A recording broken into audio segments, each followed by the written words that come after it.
without telling Balavanta, they appointed another investigator. GBC के इस रवैये से नाराज कुछ इस्कॉन भक्तों ने बलवंत दास की तफ्तीश के नतीजों की एक किताब छपवा दी। समवन हैज पॉइजन मी नाम की इस किताब से पूरे इस्कॉन समाज में हंगामा मच गया। हर तरफ जीबीसी पर सवाल खड़े किए जाने लगे और इस किताब में लगाए गए आरोपों को गलत साबित करने के लिए जीबीसी ने अपनी एक किताब प्रकाशित की जिसका नाम था not that I am poisoned. GBC ने भी अपनी इस जांच के समर्थन में फोरेंसिक रिपोर्ट्स पेश की। सवाल ये था कि कौन सी फोरेंसिक रिपोर्ट्स सही हैं। इस किताब में श्रीला प्रभुपद के बालों में पाए गए आर्सेनिक के मुद्दे पर भी दलील दी गई। जीबीसी ने ये तो माना कि श्रीला प्रभुपद के शरीर में आर्सेनिक की मात्रा 2.6 ppm थी, लेकिन उन्होंने ये भी कहा कि ये मात्रा बेहद आम है और इतनी मात्रा में आर्सेनिक जानलेवा नहीं है। इस दलील के समर्थन में भी जांच के पूरे दस्तावेज सामने रखे गए। इन बयानों के बाद जीबीसी ने श्रीला प्रभुपद की मौत से जुड़ी तफ्तीश को यही खत्म कर दिया, लेकिन उनकी मौत से जुड़ा विवाद थमा नहीं। कुछ भक्तों ने सच्चाई सामने लाने के लिए भक्ति वेदांत इन्वेस्टिगेशन फोर्स यानी BIF की शुरुआत की। BIF ने गहरी छानबीन की और गवर्निंग बॉडी काउंसिल की तफ्तीश पर कई सवाल खड़े किए। अपनी जांच के सारे नतीजों को BIF ने एक किताब और CD की शक्ल में प्रकाशित किया जिसका नाम था जज फॉर योरसेल्फ। इस किताब में और भी कई चौंका देने वाले खुलासे किए गए। इस किताब के मुताबिक श्रीला प्रभुपद खुद भी आयुर्वेद की जानकारी रखते थे और उन्होंने मौत से पहले खुद को जहर दिए जाने की आशंका जताई थी। बोलिए। वही बात है, कोई हमको पॉइजन किया। अच्छा, उन्हें सोचने लगी कोई। यदि देखिए बात यह है कि हो सकता है किसी राक्षस ने दिया हो। श्रीला प्रभुपद के साथ हुई इस बातचीत के अलावा इन्हीं टेप्स में मौजूद है भक्तिकारु और तमल कृष्ण के बीच हुई बातचीत। भक्तिकारु ने श्रीला प्रभुपद की इस जहर देने वाली बात का जिक्र तमल कृष्ण से किया और उन्हें इस मामले की जांच करवाने की बात भी कही, लेकिन तमल कृष्ण ने उनकी बात बीच में ही काट दी। तो ये बोलते हैं तो इसमें कुछ न कुछ सत्य था, इसमें कोई संदेह नहीं। He said that when Srila Prabhupada is saying that there must be something truth in it. ISKCON की गवर्निंग बॉडी काउंसिल के मुताबिक टेप में रिकॉर्ड इन बातों से कुछ भी साबित नहीं होता, न ही ये बातें प्रभुपद की हत्या की किसी साजिश की तरफ इशारा करती हैं। He wasn't actually saying that someone was poisoned, but some other message he had. That someone has now taken that and maybe expanded that out of proportion. So you might get this book, not that I've been poisoned, where he actually said not. He's not saying that he was, but not that I've been. In tapes में record सबसे ज्यादा हैरान करने वाली वही recording है जहां श्रीला प्रभुपद को कुछ पिलाया जा रहा है और साथ ही सुनाई दे रही हैं कुछ दबी सी आवाजें। यही वो आवाजें, वो पॉइजन विस्पर हैं जिनकी हकीकत जानने की कोशिश श्रीला प्रभुपद से जुड़े लोग सालों से कर रहे हैं।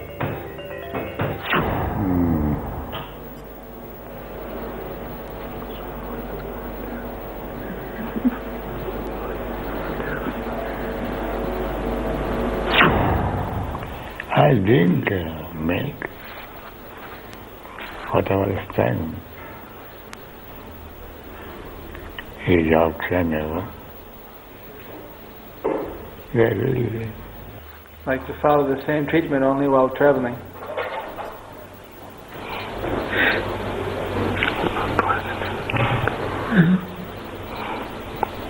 Yeah, it sounds quite demonic. Yeah. The giggle is Bhavananda.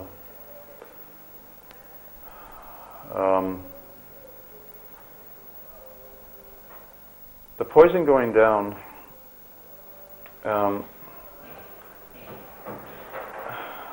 has been analyzed both ways. Some people hear it as the swelling is going down, and others hear it as the poison is going down. Tapes में सुनाई दे रहा शब्द poison है या swelling, इस बारे में कई बार जांच की गई, अलग अलग दलीलें पेश की गईं, लेकिन साबित कुछ भी नहीं हुआ। ब्रेक के बाद करेंगे कुछ और खुलासे। देखते रहिए बेनकाब। मेरी सासू माँ के पास है कुछ रकम, मुझे मिल जाए तो मेरा भी बन जाए करम। तभी तो मैंने लिखा है ईमेल, क्या फंड का फंडा करेगा कुछ खेल। पंड्या साहब की सासू माँ का पैसा कहाँ लगाना सही रहेगा, जानिए फंड का फंडा में रविवार दोपहर 1:30 बजे।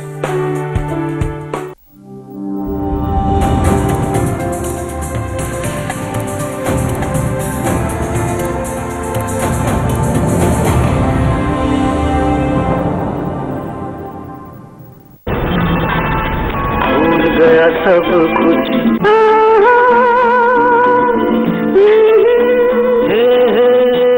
यही बात न भूली। एयरटेल पेश करते हैं सॉन्ग कैचर। 393 डायल करें, जहां हो म्यूजिक वहां 20 सेकेंड मोबाइल लगाएं और अपनी मनपसंद हेलो ट्यून पाएं।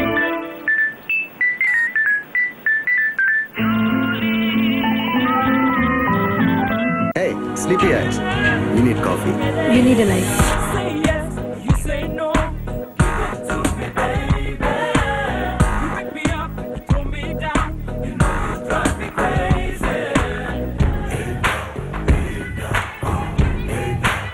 The smooth, the stylish, Chevrolet Aveo. Now that's performance. How'd you like your coffee? Alone. Dream big, pay less. To play some fame, raise your game, become the law. Charlie Outlaw. ये भाग दौड़ भरी जिंदगी थकना मना है, इसीलिए रीवाइटल रोजाना। इसके 11 विटामिन्स और जिंसिंग मुझे चुस्त रखें और कैल्शियम आयन जैसे 9 मिनरल्स मुझे मजबूत और स्वस्थ बनाएं। इसीलिए मैं रहता हूँ चुस्त और तंदुरुस्त। तो आप रीवाइटल लेना कब शुरू कर रहे हैं? रीवाइटल, जियो जी भर के। हार्डन कड़े के साथ हाईटेक रेंज 10 लाख की कॉम्बिनेशन में लिंक लॉक्स। हमारे यहाँ ऐसी बिल्डिंग्स क्यों नहीं बनती? अब बनेंगी भारत में भी विश्व स्तरीय इमारतें। जर्मन टेक्नोलॉजी से बना वर्ल्ड क्लास सीमेंट। बांगर सीमेंट, सस्ता नहीं, सबसे अच्छा बांगर cement. A good presentation is not just about hunger. Could we spice it up? Like Honan chicken? And keep it crisp like crackling spinach? Where's all this taking us? China. Mainland China. Perfect harmony of authentic Chinese cuisine. Coming back to the presentation. How do we end it? Honey noodles with ice cream. If it's Chinese, it's mainland China. Immortal jeans. Smart casuals. Page 3 trousers. Cool cargo. Now in fashion at K-Lounge. सोना और पीतल दोनों पीले हैं, तो क्या पीतल को सोना मान ले? ये कैसे हो सकता है? ओ, गिरा ना। हर काली टंकी सिंटेक्स नहीं होती। सिंटेक्स।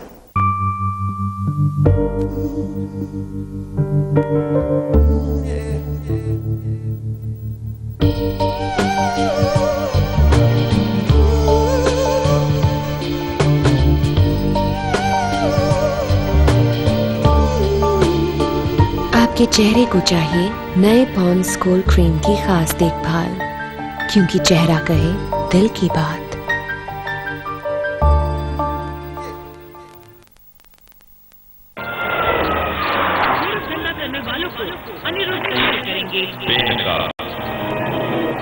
इस्कॉन के संस्थापक शीला प्रभुपद की मौत से जुड़ी छानबीन में कई चौंकाने वाली बातें सामने आईं। ऑडियो टेप में जहर का जिक्र करते हुए खुद शीला प्रभुपद की आवाज है। इसके अलावा है कुछ और दबी सी आवाजें।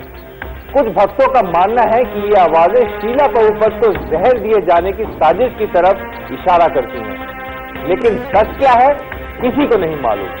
शीला प्रभुपद को जहर दिए जाने का शक सिर्फ टेप्स में रिकॉर्ड बातों को सुनकर ही नहीं होता, बल्कि तहकीकात के दौरान इससे जुड़ी कुछ और बातें भी सामने आईं।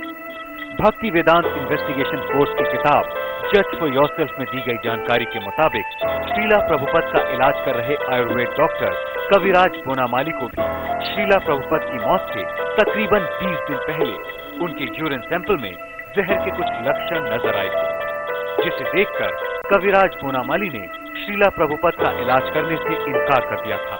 हमसे उन्होंने कहा देखो ये उन लोगों से देखो इसमें 3 लेयर जो है, ये रिंग जो है, ये जो है एक तो ये बोन मैरो और ये ब्लड और ये बोन का चूरा, हड्डी, ये 3 चीजें, इसमें 3 चीजें हैं।